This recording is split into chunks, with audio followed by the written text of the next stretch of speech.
গোটা রাজ্যের পরিস্থিতি নিয়ে আমি কথা বলেছিলাম মিঠুন চক্রবর্তীর সঙ্গে, অভিনেতা, রাজনীতিবিদ, রাজনৈতিক নেতা, সরাসরি খুললাম কথা বললাম এবং মিঠুন চক্রবর্তী সরাসরি রিপাবলিক বাংলাকে কি উত্তর দিল দেখব।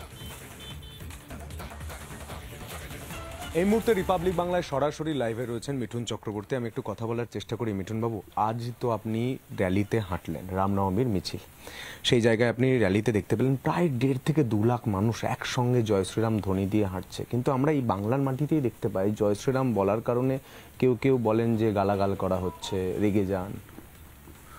দেখুন না, যে যাই বলুন, আজকে যেটা দেখলেন বা আমিও দেখলাম সেটা হলো কি সব সনাতনী এক ছাতার নিচে এসেছে, আসছে আর আসবে, আরও আসবে।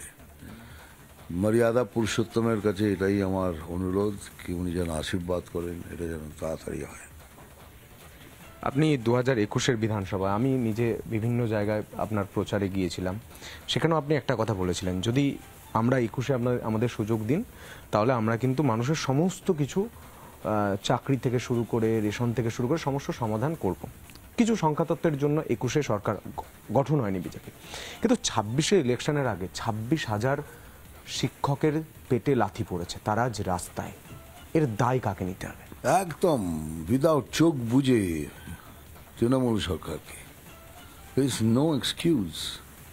তবে এদের প্রতি আমার সহানুভূতি, মানে খুব দুঃখ, খুবই দুঃখ। আমি তো বরঞ্চ ভগবান রামকে বলছি, অনুরোধ করছি যে এমন কিছু করে দিন, কিছু একটা ভালো করে দিন, এদের কিছু ভালো হোক। কিন্তু এই এড়াতে পারবেন না, because it is only because of this government. প্রথমে তো বলুন যে এটা হলো কেন, ওয়াই ইট হ্যাজ হ্যাপেন্ড। প্রথম কথা এইটার জবাব দিন। It has happened, so you must take the responsibility. Finished. কিন্তু উনি তো বলছেন পুরোটাই বিজেপির চক্রান্ত, বিজেপি চক্রান্ত করে শিক্ষা ব্যবস্থা ভেঙে দিতে চাইছে বাংলায়। আমরা যদি বিজেপি চক্রান্ত হয় তাহলে সুপ্রিম কোর্টকে আমরা চক্রান্ত করিয়েছি, তাই তো? Simple logic. পার্থ চট্টোপাধ্যায় কোন মন্ত্রিসভার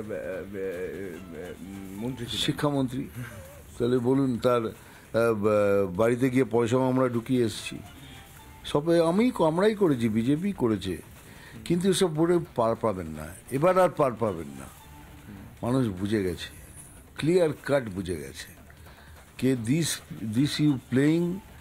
সব কিছু করছেন, করে এখন হাত তুলে দিচ্ছেন। এবার হাত তুললে চলবে না, you have to take the responsibility. আমরা বিভিন্ন জায়গায় দেখছি, এমনকি জেলাতেও দেখেছি, বঙ্গ বিজেপি নেতৃত্বের তরফ থেকে পোস্টার পড়ছে হিন্দু হিন্দু ভাই ভাই, 26-এ বিজেপি কি চায়। কি মনে হচ্ছে এই শুধু হিন্দু হিন্দু ভাই ভাই 26-এ বিজেপি কি চায়, এইভাবে কি ভোট রাজনীতি জিততে পারবেন? 26 বা বাংলায় সরকার করতে পারবে? বলে দেখুন, শুধুমাত্র এই কিছুদিন আগেই তো দেখে নিলেন কুম্ভ মেলা, মহাকুম্ভ, 70 কোটি মানুষ এক ছাতার নিচে, তাই তো? এবার বাংলাতে দেখলেন এবার 1.5 থেকে 2 লাখ লোক খালি একটা মিছিলে, একটা।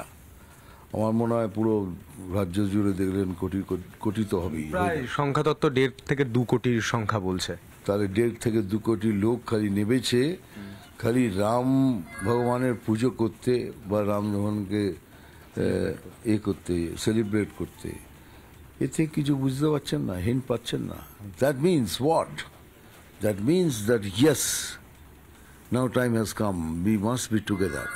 আমাদের টুগেদার হতে হবে, আমাদের এক ছাতা নিতে হবে। সেই জন্য তো বারবার আমি বলছি, এই যে 9% লোক ভোট করেন না, দয়া করে ভোট করুন, এগিয়ে আসুন, নইলে it is going to be very very tough to live in this West Bengal. আমার শেষ প্রশ্ন, 26-এ কি মনে হয় এটা কি হিন্দুদের কাছে শেষ সুযোগ? কারণ আমি পার্সেন্টেজ দেখছিলাম, আপনি যদি ক্যালকুলেশন করেন বা সংখ্যাতত্ত্ব দেখেন, ভোটের মার্জিন দেখেন বা ভোটারের মার্জিন দেখেন, তাহলে কিন্তু আমি দেখতে পাচ্ছি যে অনেকেই বলছেন রাজনীতিবিদরা যে কাটায় কাটায় যাচ্ছে।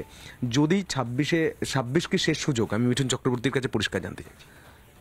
দেখুন, আমার কথায় তো শেষ সুযোগ হবে না, কারণ there is a party and party does not go just like that, এমনি চলে যায় না।